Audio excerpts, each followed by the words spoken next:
nilang maaano, Kasi madali nilang nung nakaraan ang itinuro ko ay yung ano, yung the reliability of the Bible. ah, Kaya parang gusto ko ulit ituro ngayon tungkol sa Bible ulit. ah, anyway, naka live na. Magparami lang tayo ng konti ng ating mga Live na tayo. viewers. Okay? So Jet, sabi mo bumitaw yung ano mo ha? Mamaya bumitaw-bitaw. Bibitaw-bitaw. Si Jet. Kailangan na yata Share magbumili muna ng natin bagong yung ano. ating ano. Napapalaban ako ng on the spot niyan. On the spot. Share muna natin yung ating tawag dito. Live natin para at least marami-rami tayo na ano.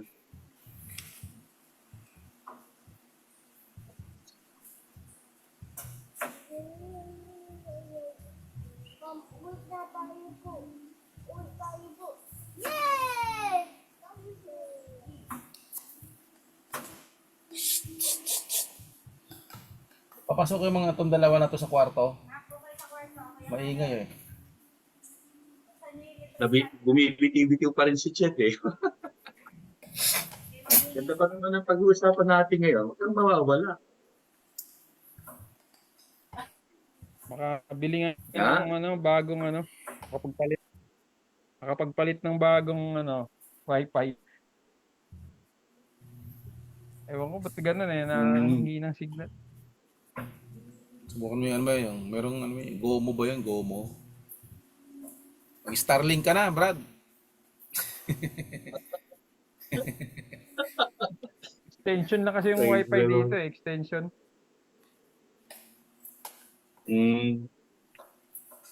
Parami lang tayo. Nagpaparami tayo. Siguro bumati na tayo sa ating mga regular viewers natin, no? At para makarami tayo. Magandang gabi sa ating lahat, mga kapatid. Good evening sa ating lahat. Hindi nag-e-echo ah. Okay. Okay. Oh, ang dami natin nagsasalita. Okay.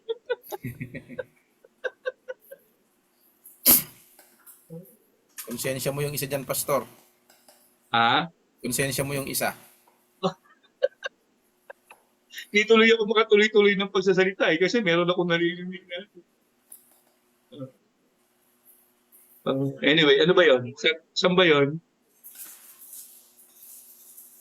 Ano, okay na po, wala naman, hindi naman gaanong halata. Sa akin yata. Anyway, ulit natin. Magandang gabi ulit. Pasensya na po kayo. Medyo para tayong na wala sa ano eh. No? Sa akin pala yun, naka-open pala yung mic ko. Anyway, magandang araw po sa inyong lahat. Saan man kayo naaabot nitong ating program. Magandang umaga, tanghali, hapon, gabi, kung saan man kayo naroon. Welcome po uli sa ating pong Grace Life Forum na kung saan wala tayong ibang layunin dito po sa program na ito. Kung hindi, pag-usapan natin yung mga bagay na may kinalaman sa biyaya ng Panginoon. Kasi lahat tayo dito sumasailalim sa New Covenant of Grace. Good day sa inyong lahat. Okay, good evening sa atin na narito. Okay, bati muna kayong dalawa para tuloy-tuloy na tayo. Okay, isa pong mabiyayang gabi po sa lahat. So, ika nga ng iba, pagka magtatayo ka daw ng bahay, ay unahin mong patibayin ang pundasyon. No, kasi madali kang magigiba pagka ang pundasyon ay mahina. So, ito pong biyaya ng Diyos ay pundasyon. No, na marami ng mga aral ang nagpumalaot na sa body of Christ. Pero dito sa aral ng grace na dapat maging pundasyon po ng lahat, ay maraming mga Kristiyano ang hindi pa ganun kalaliman po dito. Kaya ito pong ating pag-aaral ngayon ay babalikan natin yung patungkol sa bagay po niyan. At yan po yung magandang abangan natin.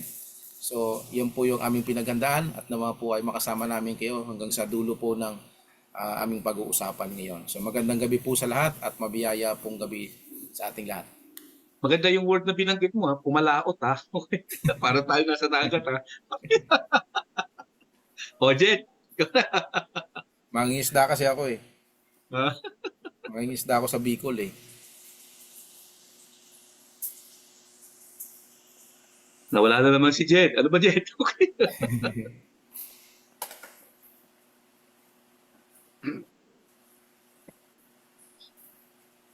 Nawala na nga tuluyan si Jed. Ano na nangyari kay Jed? Mukhang nag-disappearing act na naman.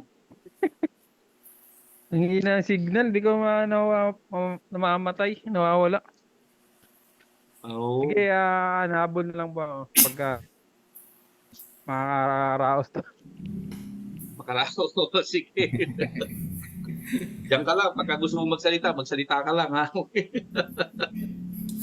Siguro maganda dyan. Akit ka sa bubong.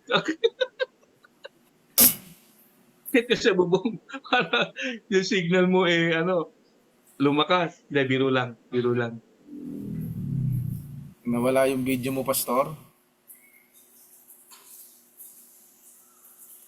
Nawala yung video ni Pastor. Nawala yung video ko? Yan, bumalik na. Yun. Okay na. Okay na po.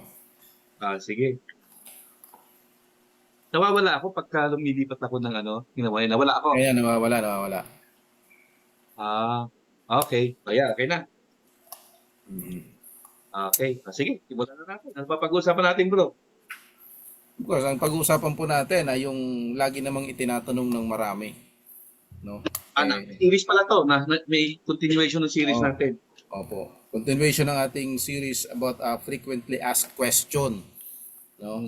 About grace. No? So, ang title natin ngayon is Grace, a Dangerous Teaching. So, yung bang biyaya o yung aral lang biyaya, no? Specifically, no? Ayan, lagyan natin ng open and close.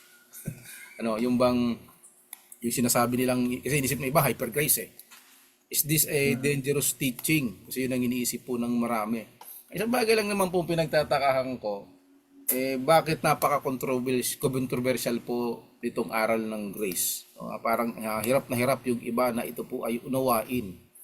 Ito naman po ay napakadali. Pinadali na nga ito ng Panginoon Kaya nga siya grace yung mahirap, pinadali ng Diyos para po sa atin. Pero tataka lang ako bakit siya parang napakahirap tanggapin ng marami. Of course, lagi pong natin narinig sa mga sinishare po natin dito, lalo pag ang Pastor Henry nagpaliwanag, ay dahil likas sa tao ang gusto niya yung lagi siyang in action. Yung lagi siyang gagawin. Diba? Yun po yung naturalesa natin Gusto natin lagi bumakbak. Gusto nating magpasikat. Oo. Yung ganun tayo. Gusto nating patunayan yung ating sarili sa harapan ng Diyos. At dahil doon po sa kaisipan na yon, ay yan po yung nakahadlang, nagiging barrier para mas mainuwaan po natin itong biyaya ng Diyos. Nababalik tayo dun sa mindset ng law. Tayo po ngayon ay nasa New Covenant. Sabi nga ng marami, ito, lagi ko rin naman ito narinig kahit nung bata pa ako na nasa dispensation of grace daw tayo. Pero bakit hindi matanggap ng karamihan ng mga Kristiyano yung aral ng grace? Kung nasa dispensation tayo ng grace, walang ibang umiiral sa buhay natin ngayon kung paano tayo pinakikitunguhan ng Diyos. Ito ay nakabase sa biyaya. So, yun po yung bagay na pinagtatakan ko bakit hindi maunawaan ng marami. Pero ika nga rin ng Pastor Henry, narinig ko rin to sa kanya, it takes grace to understand grace. Kaya yun po yung pinapanalangin namin sa marami na ito pong ating itinuturo dito patungkol sa biyaya ay maunawaan. Wala nang po tayo ibang pinagkakatiwalaan na magpapaunawa kundi yung banal na spirito. At nawa yung aming po mga mapag-uusapan ngayon ay makatulong po sa atin. Kasi para mawala na yung ating agam-agam dito po sa usapin patungkol sa biyaya ng Diyos. So balik tayo. Ang ating pong pag-uusapan is grace, a dangerous teaching. So mapanganib po bang aral ang aral ng biyaya? Ito Ganda yan. So yun po yung katanungan. So doon po tayo mag-uusap ngayon. Unang-una, lagi po kasi natin nababanggit yung salitang finished work. Diba po? Lagi nating sinasabi yan natapos na. At yan ay lagi rin nating itinuturo. Diba? Yung sinabi ng Panginoon, tetelestai. It is finished. Done. Finish. Diba? Ngayon, ang pagkaunawa ng iba po diyan ay dahil sa yan yung ating itinuturo, ay yung parang wala na ba tayong gagawin? Ganun ba ang ibig sabihin po natin yan? Yung ba yung aming sinabi? O yung po ba yung narinig nyo na sinasabi namin? Siguro, lagyan nyo muna ng ano yung inyong kaisipan. Meron ba kaming sinabi na wala na tayong gagawin? Dahil yan po yung aming itinuturo. No? So, yan po yung maganda mabigyan natin ng, ng kasagutan. Na pagka itinuro ba natin yung salitang it is finished o yung finished work ng Panginoon, ang ibig sabihin ba nito, dito sa aral ng biyaya o sa inyong kobinan, ay yung wala ka nang gagawin. Finished na. Tapos na. O ikay magre-relax na lang at hayaan mo lang uminog ang mundo at matapos ito. Hintayin na lang natin bumalik si Kristo. Yun po ba yung ibig naming sabihin? So, ano pong masasabi natin dito, Pastor Henry? Okay ka na, Jed? Malakas na signal mo. Okay na. Ayun. So Sana. can grace be a dangerous doctrine? Bago ako magbigay ng opinion dun sa ni-raise up mo na dahilan kung bakit kino-consider ng maraming critic ng grace na itong mensaheng ito ay dangerous. Siguro, unang-una, dapat matanggap muna natin in the first place, yung gospel na tinanggap natin na kaya tayo naligtas is the gospel of grace according to the Apostle Paul. Diba? Sabi niya in Acts chapter 20, sabi ni Paul, siya daw ay committed to the task that was given unto him, and that is the task of testifying to the gospel of God's grace. So yung message na ipinreach ni Apostle Paul na sukat ikaligtas ng napakaraming tao at to the whole Gentile world is the gospel of grace. So parang ang hirap isipin na maraming critic ngayon ng message of grace na nagsasabi, grace is a dangerous doctrine. Kaya ito yung ating katanungan, ito yung madalas na tinatanong ngayon sa mensahe ng grace. Can grace be a dangerous doctrine? So, as I've said,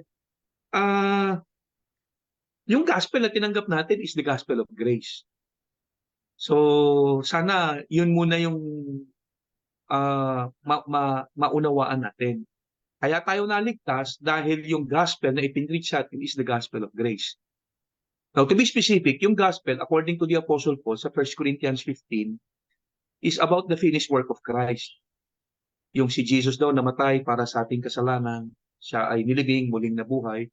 So, the gospel, which is the gospel of grace, is about Jesus died for our sins. At pag sumampalataya ka doon sa tinapos na gawa ni Kristo, siya ay namatay para sa lahat ng ating mga kasalanan, at siya ay muling nabuhay at ngayon ay nasa kanang kamay ng Diyos. Now, if you believe that, according to the Apostle Paul, by this gospel, you are saved. So, naligtas tayo dito sa gospel na to na tinawag ni Apostle Paul na gospel of grace. So, siguro doon muna tayo magsimula.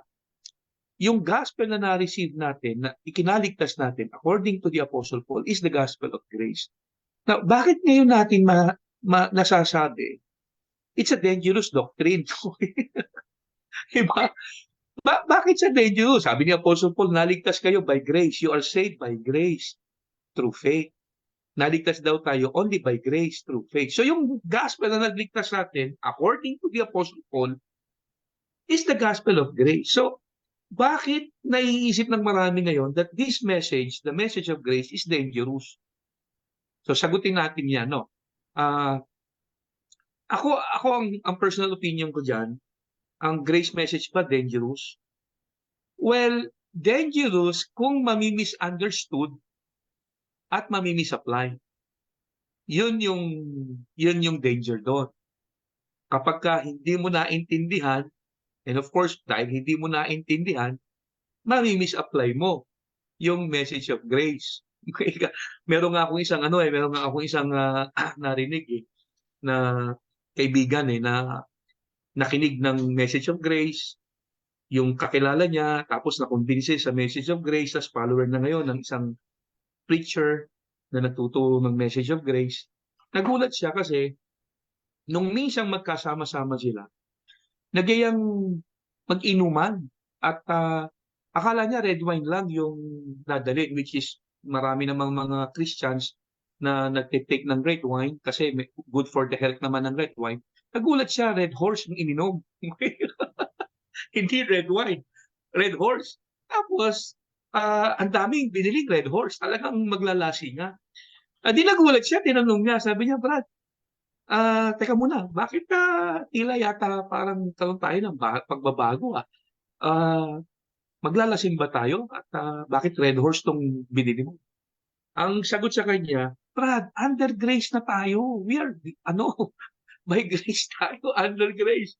Tapos, inano ngayon siya, kinorek siya, Brad, mukhang mali yata ang unawa mo sa grace message. Ang sabi sa kanya, bakit? Mawawala ba kaligtasan ko pag uminom ako ng red horse? Yun ang sagot niya.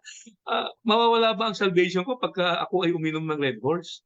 Well, of course, truth of the matter is, kung talagang naligtas ang isang tao, kahit na gaano karaming red horse ang inumin mo, hindi nagpapawala ng kaligtasan ang pag-inom ng red horse. Totoo naman yon. Pero that is a misapplication ng message of grace. Na-misunderstand niya yung message of grace. Naisip niya na dahil under grace tayo, pwede mo nang gawin lahat ng gusto mo. Okay, parang gano'n. Kasi yung kaligtasan na binigay sa atin ni Kristo, finish na, wala ka nang kailangan gawin. So, punta ngayon tayo doon sa karamihang naiisip ng mga kaya dangerous yung message of grace kasi dahil doon sa finished work ni Christ at doon sa statement ni Christ na huling binitiwan niya sa cross ng Calvary, it is finished, no? Parang wala ka nang gagawin.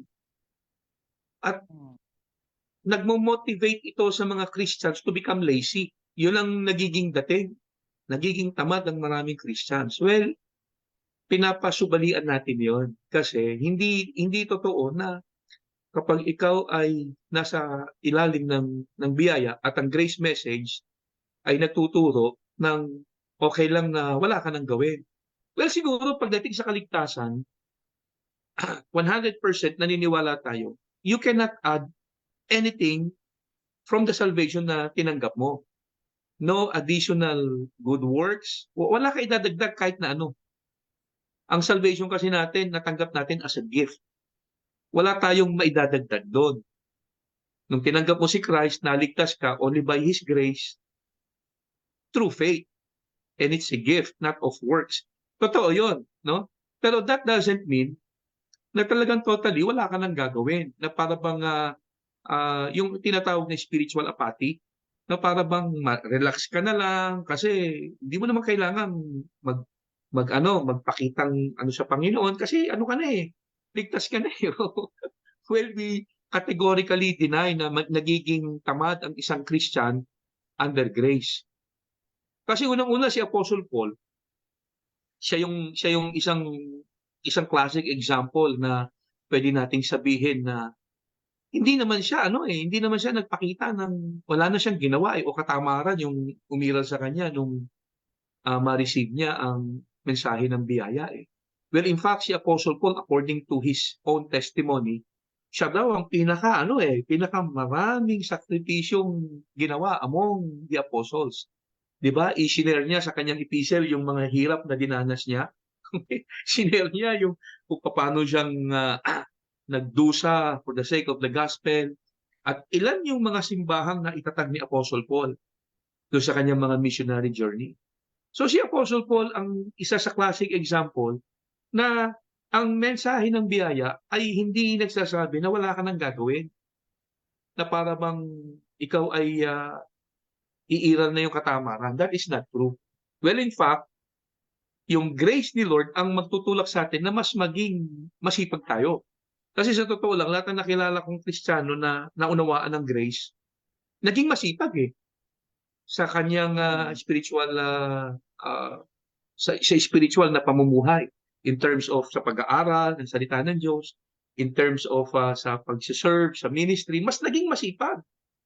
So kabaliktaran yung kanilang naiisip, no? So hindi natin hindi natin sinasang-ayunan yung kanilang criticism na itong mensahe ng biyaya kaya dangerous yan kasi nagiging lazy, nagiging tamad na nakaka-experience ng spiritual apathy yung mga Christians. Hindi totoo yun. That is not true.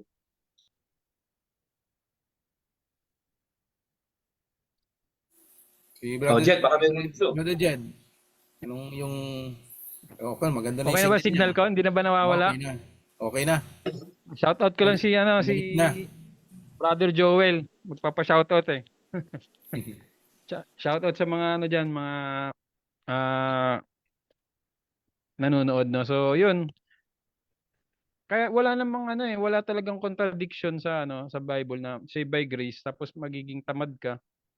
Hindi naman ibinigay yan ng Diyos yung way ng kaligtasan by grace para tayo magkaroon ng ano, ng hindi tayo mag-response. Kasi binibigyan nga tayo ng dahilan ng Diyos para maging thankful, 'di ba? So kapag nagiging thankful tayo, mas lalo tayong na-motivate na gumawa, 'di ba? So tayong mga Kristiyano na tumanggap ng grasya ng Panginoon, gumagawa tayo hindi para may patunayan.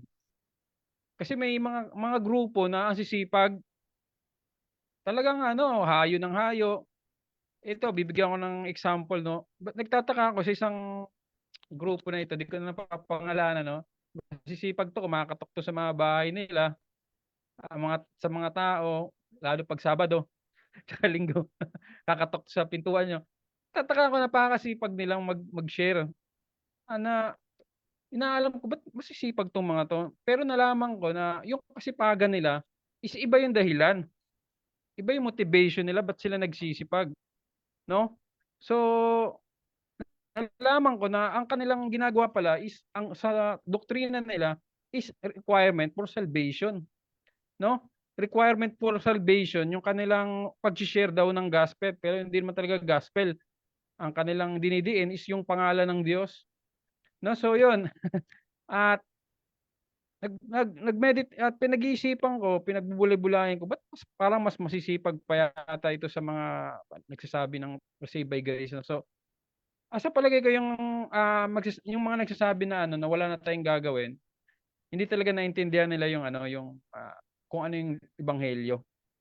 Kasi pag mo naintindihan natin yung assurance of salvation, complete forgiveness, yung mga bagay na yan, yung justification, yun yung magbibigay sa iyo ng ano ng thankful heart para magkaroon ng magandang response.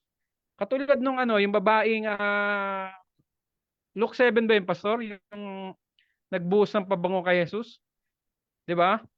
So nagbuhos siya ng pabango kay Jesus. Hindi man inutusan ng Panginoon niya na gawin niya 'yon. Napakamahal ng kanyang ibinuhos na pabango pero hindi siya nang hinayang kasi natanggap niya yung biyaya ng Diyos. So tayong mga nakaunawa ng salita ng Diyos, imposible tayo na maging tamad kasi unang-una bigyan tayo ng grace kasi yung grace is dalawang ano yan, yung isa yung undeserved favor and yung enabling power, no? Yung ito yung kapangyarihan na kumikilos. Sabi nga ni Apostle Paul, 'di ba, sa 1 Corinthians 15:10, I work harder, 'di ba, sa ibang mga apostle pero yet not I, but the grace of God was with me, who works in me, no? So kung paano ka magiging tamad kung tinanggap mo yung undeserved favor na nagbibigay sa iyo ng thankful heart, tapos meron pang kapangyarihan nagagawa sa iyo, paano ka naman magiging tamad niyan, no?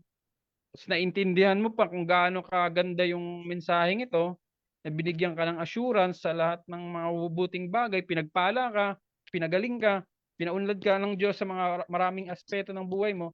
Imposible na, kunwari, sa isang mag-asawa, nararamdaman ng isang babae na secured siya sa pagmamahal ng kanyang asawa, secured siya sa maraming bagay. Sa palagay niyo ba, yung babaeng yon, yung babaeng nakaramdam nun, is magpe-perform ng hindi maganda? The more na nakikita mong secured ka sa pagmamahal, sa maraming bagay, the more nagiging maganda yung response mo. Gumaganda yung performance mo, di ba? Mukhang balak mo na mag-asawa. Di naman. Baka ba?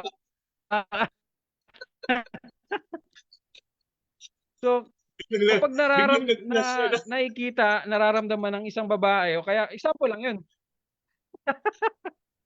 Example lang 'yan. Parang mas lalo yata gaganda yung kanyang ano, 'di ba, kanyang performance sa paglingkuran yung kanyang asawa.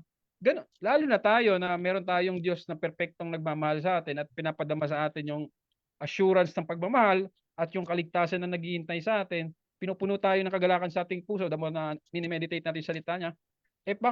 Bakit tayo magiging tamad nun? Kasi napuno nga yung puso mo ng kagalakan at pagmamahal ng Diyos, imposible eh. Kasi maraming mga na-encounter si Jesus na pinagaling, ah, maging yung Samaritan woman na-encounter ni Jesus, hindi inutusan ni Jesus na sila ay humayo. Binawalan pa nga yung iba eh. Huwag kayong sasabihin niya, huwag niyo sasabihin yung ginawa ko. Pero hindi na niya napigilan. Sila ay umalis, pumunta, yung babaeng Samaritana, nakalimutan niyang nahihiya siya sa mga tao kasi kung titignan natin, nahihiya siya sa bayan niya kasi nag-iigib siya mag-isa, parang iniiwasan siya. Pero nang na-encounter niya si Jesus, nakalimutan niya ang lahat ng yun.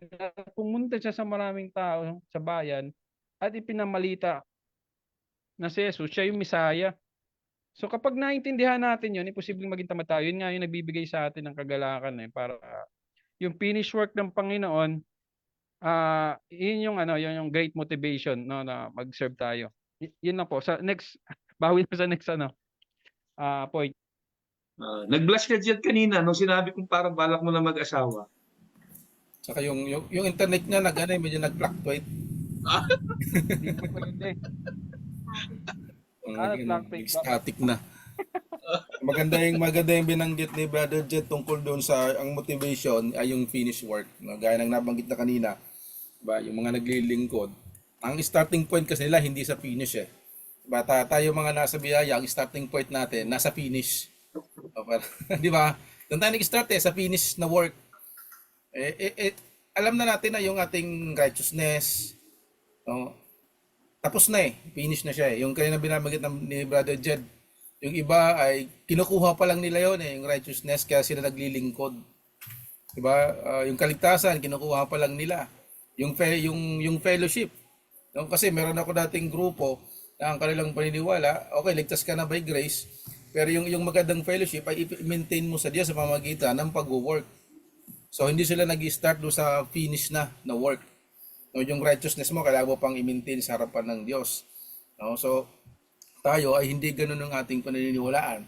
Gaya ng binanggit kanina ni Brother Jed ay, di ba, yung pag naunawaan mo yung finish work ng Panginoon ay magkakaroon ka ng thankful heart. Di ba? Mas magiging dapat yung paglilingkod natin ay nagmula doon sa pagkakaroon natin ng mapagpasalamat na puso. Hindi nga dapat naglilingkod dahil sa reward Diba? Hindi naman yun Kasi ang paglilingkod natin ay bunga ng pag-ibig na naintindihan natin mula sa Panginoon. At dahil sa naintindihan natin na mahal tayo ng Diyos, tinapos na yung trabaho para sa atin. So, doon tayo nag-i-start. So, iba doon sa pinaniniwalaan ng marami. Kaya ang iniisip nila, ay magtatrabaho kami para makuha namin yung identity sa harapan ng Diyos. Pero hindi po yun yung talagang prinsipyo ng Bible. Tayong mga Kristiyano ay mananagumpay na, yun yung bagay na pinagpapasalamat natin sa Diyos, kaya nagiging thankful heart tayo, kaya tayo naglilingkod.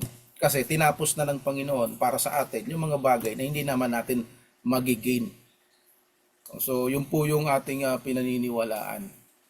Ibang-iba doon sa hindi nagtutulak para maging tamad, no? Opo. Hindi siya nagtutulak talaga. Depende na lang sa tao kung talagang tamad ka.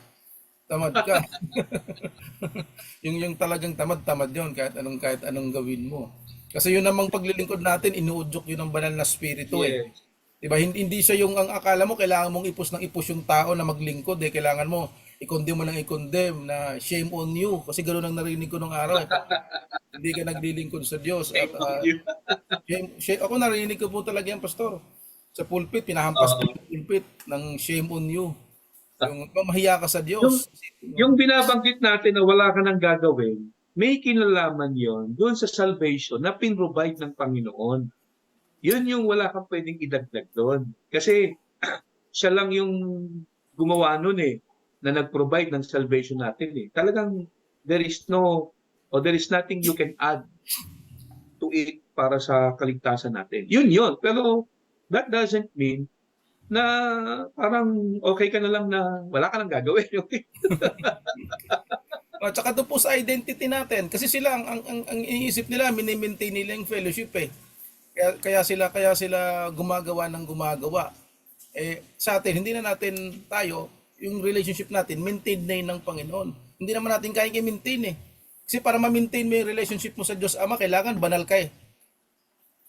Diba? Kailangan matuwid ka. Ang tanong, all the time ba nagagawa natin yun? Hindi naman natin nagagawa yun eh. Kaya doon tayo naniniwala na yung bagay na yun, finish na yun. Tinanabaho na yun ng Panginoon. Finish work na nga yun eh. Ginawa na yun ng Panginoon para sa atin. So yun ngayon yung tumutulak sa atin maglingkod. Kasi nagpapasalamat tayo na yung bagay na yun, ginawa na ng Diyos para sa atin. Hindi na natin para trabahuhin pa na makuha natin. So yun ang magbubunga dun sa puso natin. At yung paglilingkod natin, dapat inuudyok siya ng Espiritu. Hindi inuudyok ng tao. Yun po yung pinagkaiba ng ganung uri ng paglilingkod. Ngayon meron pa pong isang usapin no dito sa ating topic ngayon. Can grace be a dangerous teaching? Yung pong salitang license to sin. Ito po bang aral ng biyaya ay lisensya para tayo ay magkasala o para sadyain natin na gumawa ng kasalanan? Yun yung siguro naglaro sa ng iba. So, meron ba tayong sinabing ganon? Yun ang dating. O di ba, pag hindi mo pwedeng sabihin sa korte yung ganon, pag ang argumento mo yung dating lang. Hangga't hindi sinasabi ng taong diretsahan na ito yung sinasabi niya, hindi mo siya pwedeng sabihan ng ganon. So, yun po yung binawi natin ngayon. So, meron mo tayong sinabing ganon, Pastor? Wala. Kaya nga natin nililinaw, no? Kaya nag-arise tong question na to yung can grace be a dangerous doctrine? Kasi iniisip nga nila, dangerous yan, yung message na yan, dahil it motivates people to sin. O kaya parang license to sin yung naging dating. Kasi ang katwiran, dahil under grace na tayo, you can do whatever you want. Yun ang dyan. Yun ang parang dating do sa mensaheng napakinggan.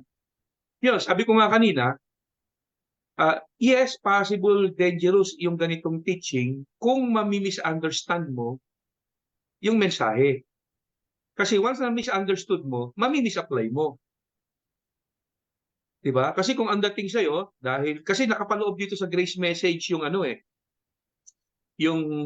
yung forgiveness of sins, no? Yung pinatawad ka of all sins. Complete, total forgiveness, yung nakapaloob sa teaching of grace. At hindi naman natin yun, hindi naman natin yun na gawa-gawa lang. Si Paul mismo ay nagsabi with regards to forgiveness. Diba? Sabi niya, we are completely 100% totally forgiven. We are not being forgiven day by day. Hindi tayo partially forgiven. Hindi tayo little by little pinapatawad. So nakapaloob yan sa message of grace At dahil doon, iniisip nila, since tayo under grace na, dangerous yung teaching na yan. Kung ituturo niya ang message na yan na message of grace. Kasi it will motivate people or believers to sin. Well, pagka na-misunderstand niya yung mensahe, kasi hindi naman porket you are completely forgiven, maiisip mo na malaya ka ng magkasala. Di ba? Yun yung turo ng Bible. Nung mamatay si Christ on the cross, lahat ng kasalanan natin, past, present, and future sins, at lahat ng kasalanan ng mga taong isisilang pa, kasama yun sa napatawad ng Panginoon no? Binayaran ng Panginoon. So posible nga na maisip mo na dahil diyan sa teaching na yan, pinatawad na sa lahat ng kasalanan, pwede na akong magkasala. Well, ikaw yung nag-isip noon. Kasi yun yung teaching. Yun yung clear teaching ng Bible. God has forgiven you all sins. Colossians 2:13. 1 John chapter 2. The Apostle John said, on account of His name, you have been forgiven.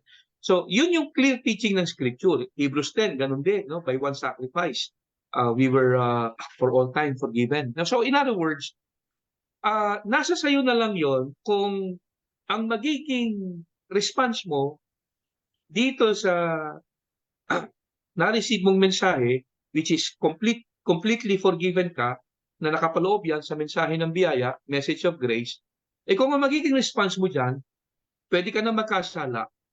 Well, possible ang masasabi natin, hindi mo talaga naunawaan yung message of grace.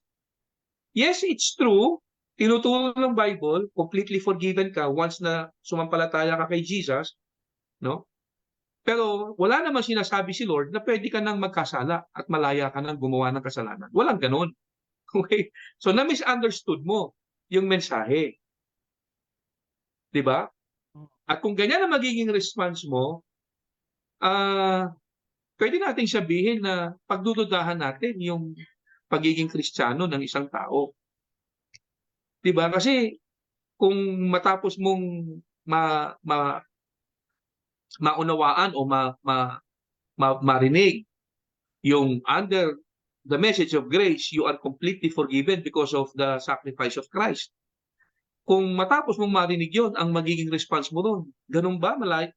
Pinatawad na ako of all sins? Kung gayon, pwede na akong magkasala kahit gaano karami kasi forgiven na naman ako of all sins, even future sins. Pero pagka ganyan yung magiging response mo, pagdududahan natin yung pagiging totoong Kristiyano mo. Diba? Kasi wala namang matinong Kristiyano na gustong gumawa ng kasalanan eh. Diba? So, possible na hindi mo na naunawaan yung mensahe ng biyaya. Yun talaga ang mensahe ng biyaya. Forgiven ka of all sins. Pero dangerous siya if hindi mo naunawaan yung mensahe. Dangerous siya kung ang naging response mo ron ay mag-aasal demonyo ka. Now, hindi natin dinideny, maraming pwedeng mga abuso dito sa ganitong mensahe. Pero not because may mga abuso, ibig sabihin yung teaching mali na at wag mo nang dapat ituro dahil posibleng ganun ang maging response. Kasi maging si Apostle Paul, nung siya ay magturo about grace, makikita natin yan in Romans chapter 6. Sa Romans chapter 5, nagbanggit si Apostle Paul ng mensahe niya about grace. Actually, from chapter 1 hanggang chapter 5, nagtuturo siya about grace eh. Diba? Sabi niya, apart from the law, a righteousness has been revealed, no? And that is only by faith, no? You are justified by faith. Tapos nagsabi siya in Romans chapter 5 na na-receive natin yung gift of righteousness by the abundance of His grace. So nagturo si Apostle Paul ng grace, grace, grace. Pagdating sa chapter 6, maaring na-anticipate ni Paul na isipin ng mga kausap niya na since under grace na tayo, malaya ka nang gumawa ng kasalanan.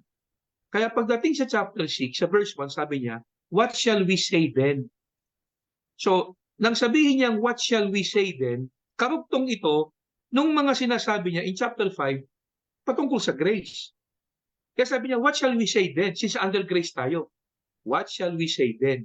Shall we go on sinning so that grace may increase? Kasabi niya, by no means. We died to sin. How can we live in it any longer? Or how can we live in it? So, punto, si Paul mismo, alam niya na ang message of grace, there is a possibility yung mga tao makaisip na since tinatawad na ako of all sins, under grace na tayo, pwede na tayong magkasala.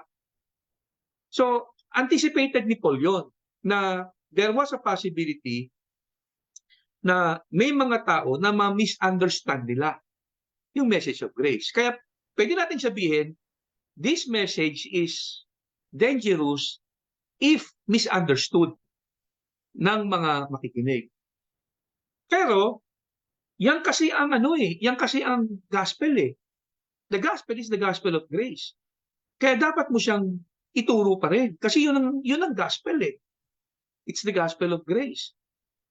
No, not because pwedeng ma-misunderstand, hindi mo na siya ituturo. Kaya importante na kapag itinuro siya, lagi kang gagawa ng disclaimer.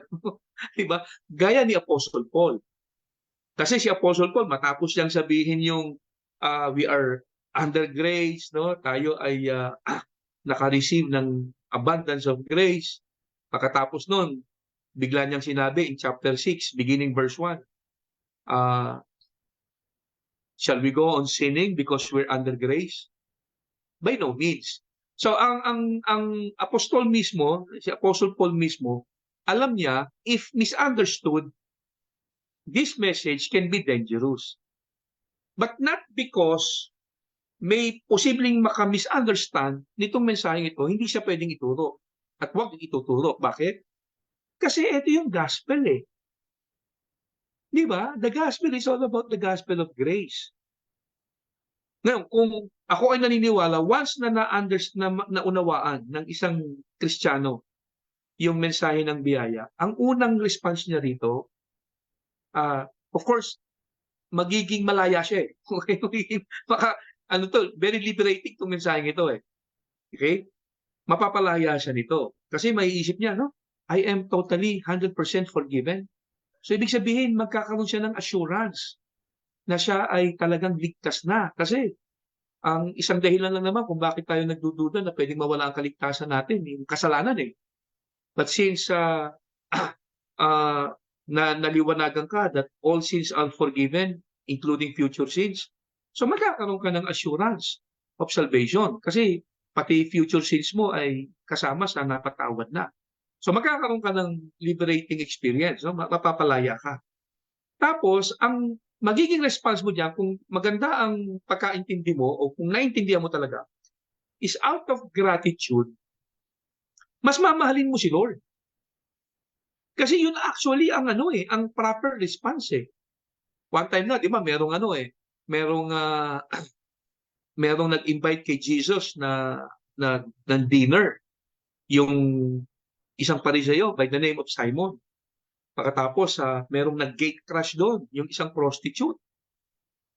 Nung dumating yung prostitute, binuhusan siya ng pabango hindi pala binuhusan, umiyak rather. Umiyak yung prostitute sa paanan ni Jesus. Tapos yung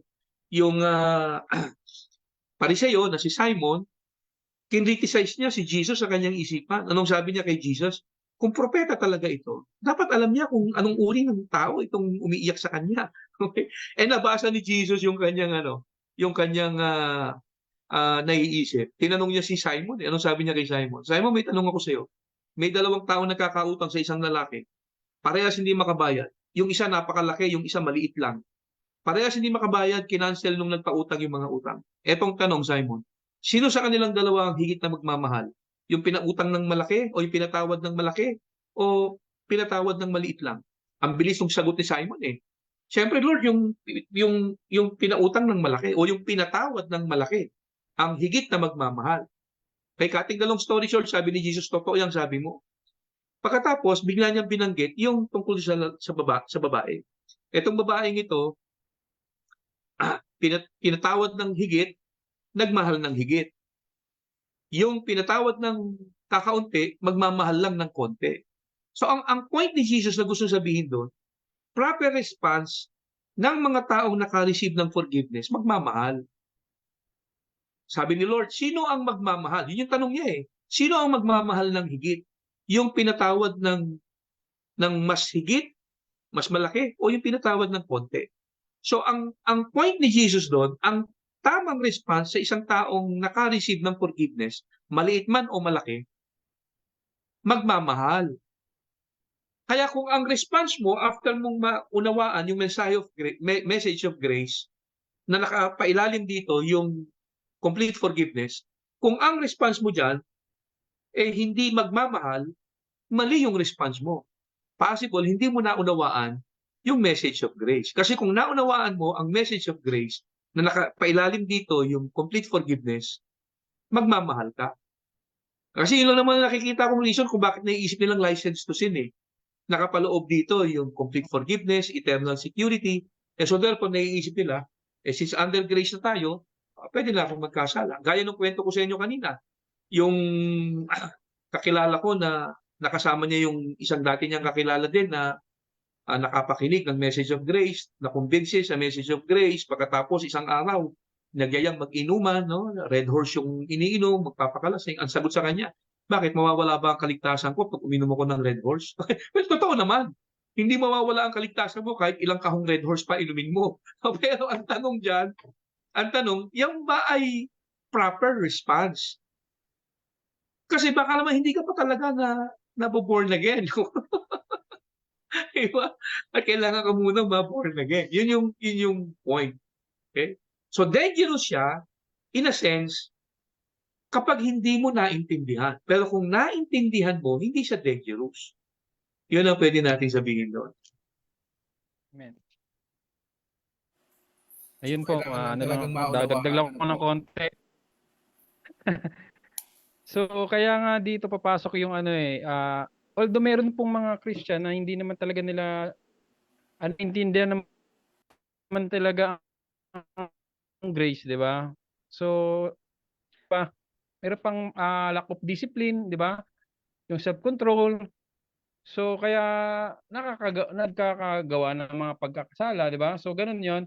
So, bigyan na lang natin ng konting paalala kasi lahat ng although yung ating mga wala tayong harapin na pagkabayaran sa ating mga ginagawa sa harap ng Diyos, pero yung binayaran ng Panginoon yung ating mga kasalanan, pero yung consequences na ating gagawin sa ating mga nagagawa ngayon is hindi yung binayaran ng Panginoon.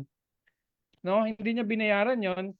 Kaya kung tayo ay maglalaro sa kasalanan, aanihin natin yan. Ating yung consequences ng mga nagawa natin. So isa yun sa mga bagay na dapat natin ipaalala kasi marami namang hindi naman talaga nag-iisip na license to sin din, yung grace, kundi lack of discipline, parang unrenewed mind pa, parang ano pa, syempre, nagsisimula pa. Paalala na lang din natin na every sins na ating mga ikukumit, syempre, pagdudusahan natin yon. Pero ang sabi ng Biblia, kagaya sinabi ni Pastor Henry kanina, hindi na tayo alipin ng kasalanan, sabi doon sa Romans 6. Pero hindi totally na hindi na tayo alipin. Meron umalipin sa atin na bago, na mas mabuti. Sabi sa Romans 6:18, you have been set free from sin, so hindi ka na alipin, and have become slave to righteousness. So, naging slave naman tayo ng righteousness. So, dapat, yun ang maging mindset natin. Kasi kung tayo ay mga nakaunawa sa biyaya ng Diyos sa atin, sa lahat ng kanyang kabutihan, dapat meron tayong goal bilang mga tumanggap ng grasya. Kundi, ang ating goal is magbigay naman ng kapurihan sa Diyos. Kung wala tayong ganong kaisipan, magbigay ng kapurihan sa Diyos, magkaroon ng panindigan natin kung ano yung bago nating pagkatao, tignan natin yung sarili natin, kung paano tignan ng Diyos, is walang magbabago sa atin kasi kung gagamitin natin yung grace, okay na. So, ang mga ganong kaisipan, pag ginamit nila yon para okay na gumawa ng kasalanan, wala silang goal na magbigay ng glory sa sabi. Whether you eat or drink, do it for the glory of God. No?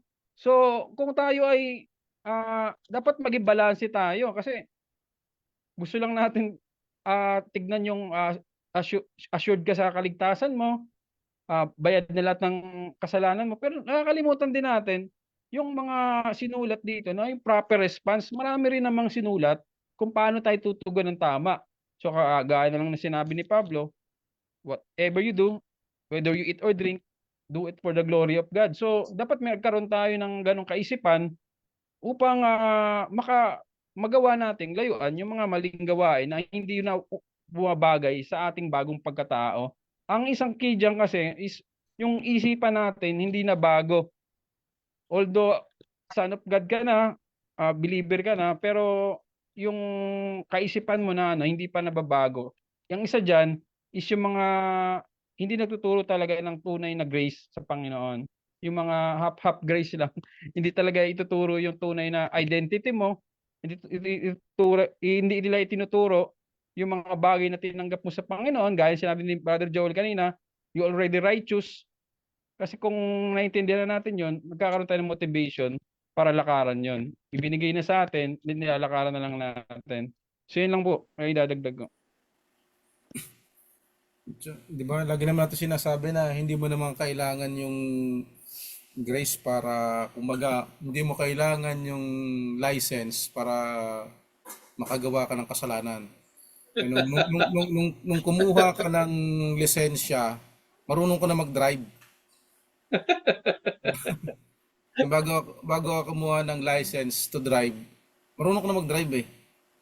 Sabihin, bago dumating yung grace na aral, kahit sa Pilipinas, sabihin natin, literal na natin, ang tao gumagawa na ng kasalanan. hindi, hindi mo na kailangan pa na sabihan ng tao na na okay, ito na, malaya ka na, mabuti ang Diyos.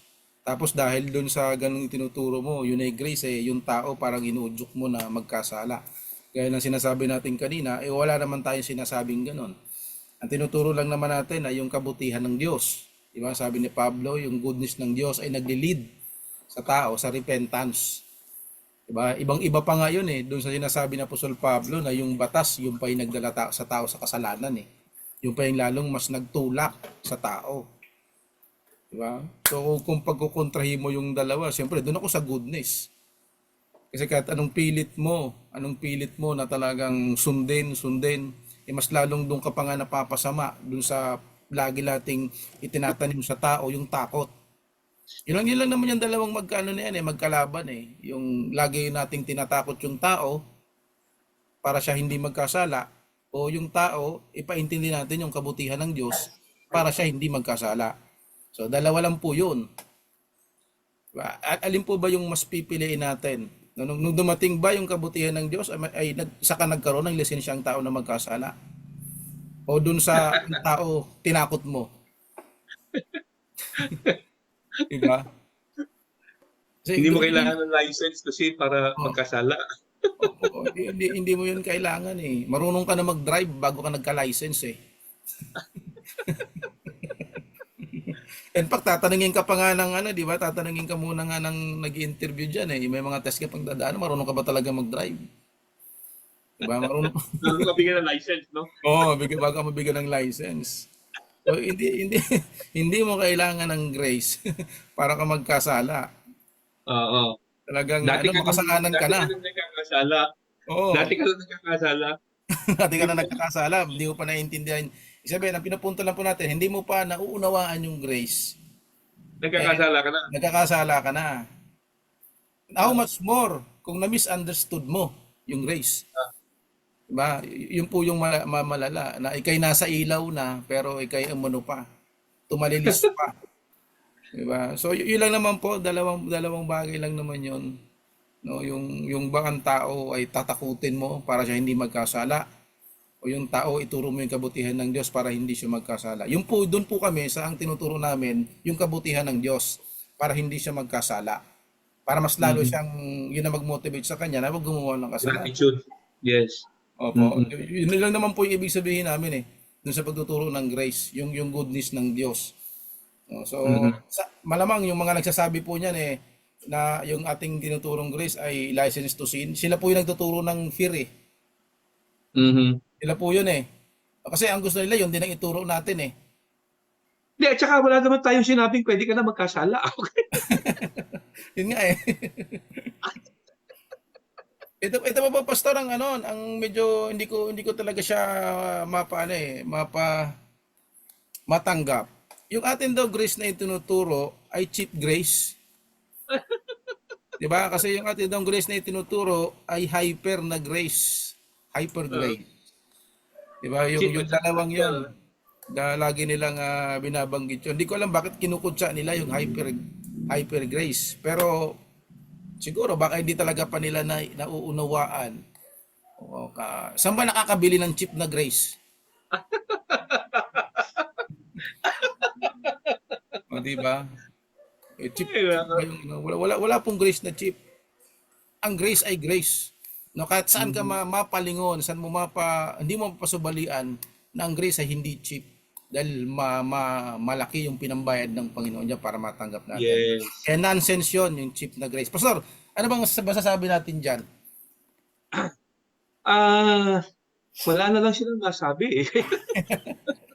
Na no offense no sa mga sa mga medyo kritiko ng message of grace no.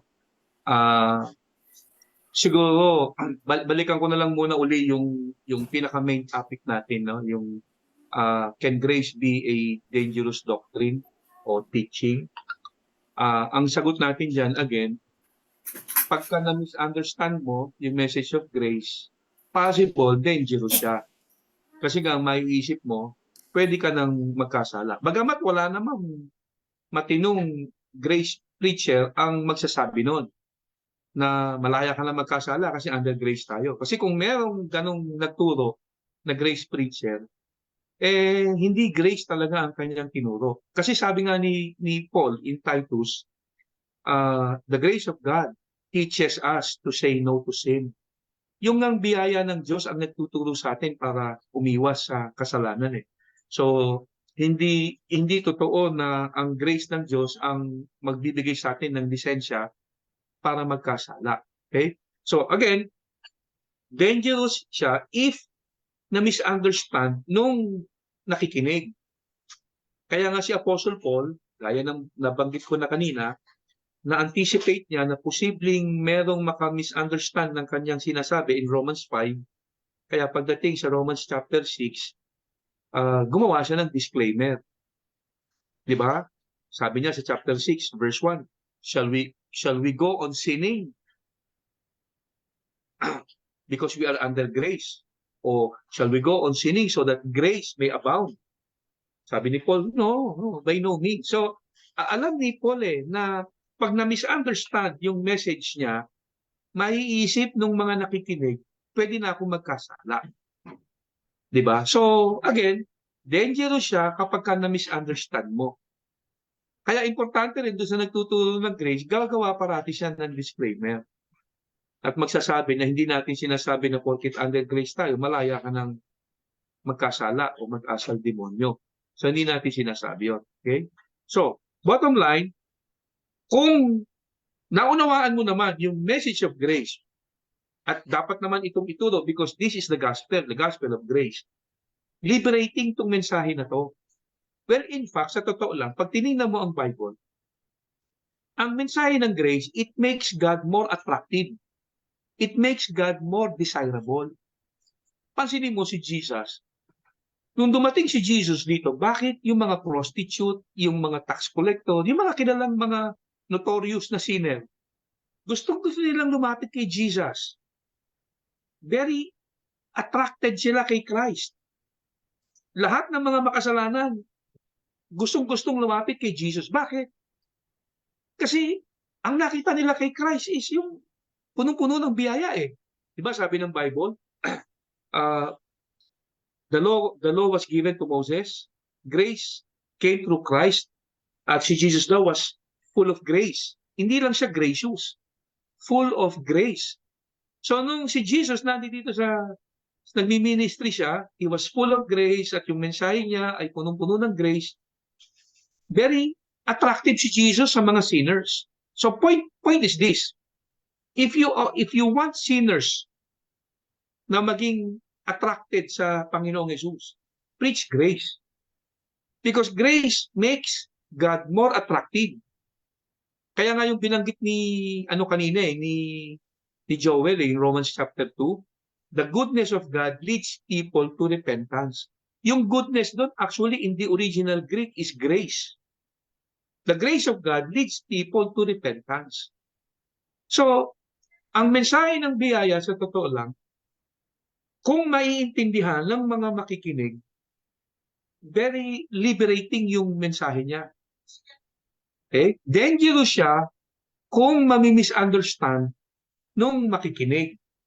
Kaya mahalaga yung nagtuturo, malinaw ang pagtuturo.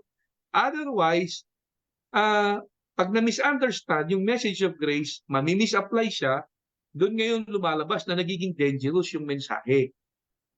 Di ba? So, kasi talaga naman pag inisip mo, ganun ba? Forgiven na ako of all sins. Ganun ba? Hindi na mawawala ang salvation ko? Eternally secure ako? So there was a possibility or there is a possibility na talagang maisip nung nakapakinig nito, kung hindi na pala mawawala ang kaligtasan ko kasi completely forgiven na ako. That means pwede na ako magkasala. So doon papasok yung dangerous, itong teaching na to, kapag na-misunderstand kasi mami-misapply niya. Okay? Pero kung ipapaliwanag na mabuti, itong mensahe ng grace, hindi siya magiging dangerous but instead magiging liberating. Nakakapagpalaya ito sa napakaraming mga Christians na makakarinig nito. 'Di ba? So yun yung dapat nating maunawaan diyan. Hmm. Okay? So it is dangerous sa mga hindi makakaunawa. Pero since ito yung gospel, dapat ituro. Ito dapat ang ituro. Kasi the gospel is the gospel of grace according to the Apostle Paul, Acts 20. Sabi ni Paul, I am committed to the task given unto me by the Lord. And that is the task of that is the task of testifying to the gospel of God's grace. So yung gospel is the gospel of grace. At malinaw naman, sabi ni Paul, we are all under grace. Kaya dapat ito yung ituro. Maging maingat lang sa pagtuturo para hindi ma-misunderstand at ma-misapply. So ang sagot natin sa tanong, can grace be a dangerous doctrine? Yes, if misunderstand or misunderstood. But no, kung maunawaan. But since the gospel is the gospel of grace, iyan ang dapat ituro. Wala nang iba. Okay? So, iyan ang ano natin. Diyan. Sige, baka meron pa kayong Yun, idagdag. bibigyan ko lang pansin, Pastor, yung mga, kasi syempre bakit nagkakaroon ng mga kaisipan yung mga tao na yung grace daw is dangerous daw. Kasi totoo naman talaga may mga nagturo ng mali dito. Bibigyan ko na isang example lang, isa lang muna kasi mahaba ng oras natin. Yung tinatawag na universalism, no? So sa paniniwalang universalism, dahil sa grace, lahat ligtas na, no? So hindi mo na kahit di ka na sumampalataya, ay ligtas na. Dahil sa ginawa ng Panginoon, ligtas na lahat. So ngayon, kaya nagiging cheap grace kasi parang walang halaga kasi ang tao wala nang participation. Kahit hindi sumampalataya ang isang tao, dahil sa grace ng Diyos, ligtas na lahat. So kapag ka ganun, talagang mali po 'yon. Dangerous talaga 'yon kasi ang ganong paniniwala, yung parang ligtas na lahat kahit hindi man sumampalataya, ay maling-mali po 'yon. Kinokontra po 'yon ng Biblia 'yon. Sa John 3:16 na nga lang na napakasikat, isabi doon is for whosoever believes in him. Doon sa universalism na maling grace, hindi mo na kailangan sumampalataya, ligtas ka na. Whoever believes will not perish. Perish. Oh. No, will not Tama. perish. Ibig sabihin, if you do not believe, you will perish. Yes. Ah, Yes. So hindi mali na agad yung universalism kasi yes. by grace lang, kinalimutan nila yung faith. Grace through faith kasi sabi sa Ephesians 2:8-9, you have been saved by grace through faith, no? So sa universalism, ito yung maling aral ng grace na dahil sa grace ng Panginoon sa kanyang sakripisyo, lahat na ligtas kahit di sumampalataya. Kaya may mga tao talagang nag-iisip na yung grace is dangerous doctrine kasi dahil din sa mga nagkalat na maling aral na ito, talagang naalarma yung iba. So kaya nga dapat talaga nating tignan, pakinggang mabuti yung mga nagtuturo kasi marami nagtuturo, nagbabanggit ng grace pero hindi naman talaga grace yung tinuturo nila, kundi yung kabaliktaran. So gusto nila Disgrace. itulak yung mga tao sa pagkakasala, disgrace. So meron naalala ko, meron silang ginamit na verse dahil sa universalism, ginamit nila dahil lang sa maling translation, doon sila isa yun sa naging basihan nila, nakabuo sila ng maling doktrina. Yung titignan na po natin yung Romans 5:19, kahit sa Tagalog, meron din siyang maling mali din siyang version, yung translation. Sabi sa Romans 5:19 dito sa sa Good News Translation, and just all people were made sinners as the result of the disobedience of one man, si Adam. In the same way, they will all be put right with God as the result of obedience of the one man. So, yung GNT dito, yung the good news is siya lang yung nag-translate ng all will be made righteous. Ang karamihan na nag-translate dito is many. Pag sinabi nating many, hindi naman all yun eh. Marami lang pero hindi lahat. So, titignan natin sa ibang version, kunwari sa NIV, for just as through the disobedience of the one man, the many were made sinners. So also through the obedience of the one man, the many will be made righteous. So sa iba pang salin, many yung ginamit, pero sa Good News Translation, all. Kaya nga ito yung binasihan nila ng universalism. Kasi lahat daw, na sa pagsunod ni Kristo, lahat na ay magiging matuwid na sa harap ng Diyos.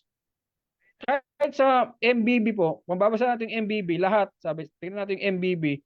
Kaya dapat po i-consider po natin yung mga yung ating mga inaaral na translation kasi yung para iba kasi parang parang hindi sila aware sa mga ganung bagay, parang hindi nila pinahalagaan. Sabi sa MBB, saglit na ayaw eh.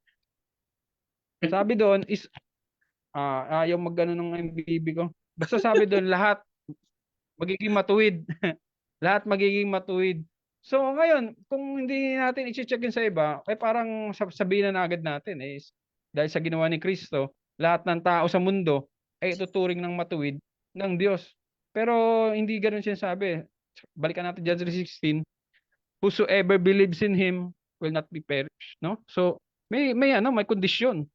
Hindi yung grace lang. Kailangan may participation yung tao, yung kanyang faith to believe the gospel. Yun po.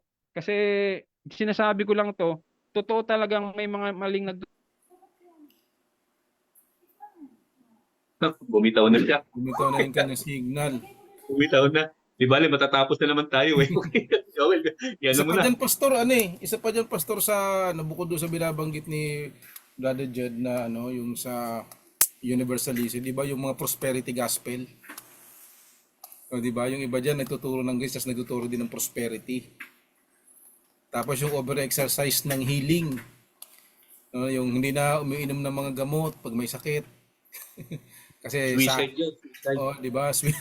Suicide, no? So isama na natin yung prosperity. Yung iba kasi diyan nagtuturo din ng grace eh. So yun, hindi naman po kami sang-ayon doon. So yun po yung isa sa mga nakaka-apekto din dito sa aral ng grace, ng New Covenant. So ang kailangan lang po, kasi yan eh, kung tayo ay misunderstood, nung tayo nagpaliwanag, mami-misunderstand yung ating mga sinasabi, ibig sabihin, meron lang misunderstanding. Diba? Ganun naman eh. Kailangan lang po ninyong makinig, ibukas natin yung ating isip, baka kuhain nyo rin yung punto na amin pong sinasabi. No, kasi karamihan naman po ng mga nag-uupos do sa ating sinasabi, yung iba naman dyan ay mga dati rin nating kasama at yung kanilang mga pinaniniwalaan ay dati rin naman natin pinaniniwalaan. So posible na alam din namin yung ibang iniisip ninyo nung kaming panahon na nandyan. So ngayon kami naman yung meron ganitong tinuturo, bukas lang natin yung ating isip at pakinggan natin, unawain natin ng mas malalim, mas malawak para yung misunderstanding ay may ayos po natin. At ito po yung purpose ng ating Grace Life Forum. No, kaya kung mapansin niyo, lagi natin binabanggit dito yung grace, laging grace. Kasi yun naman talaga yung issue, no, yung ating pamumuhay kasi ngayon ay karamihan ng mga churches hindi nila doon ibinabase. Kundi karamihan nga ay nakabase doon sa sa law ni Moses, di ba? May mga nagka-practice pa ng tithing, nagka-practice pa ng kung ano mga practice sa Old Testament. and then applicable sa ating panahon. So kaya yun po lagi nating pinabanggit yung salitang grace. At doon po tayo lagi tumututok ng pagtuturo sa panahon na ngayon. Kaya nga po naging Grace Life Forum yung ating pinag-uusapan ngayon. So nawa po doon sa ating mga... Wala po tayong natagpasan, no? Okay na yan. Okay na po, si Brother Jed.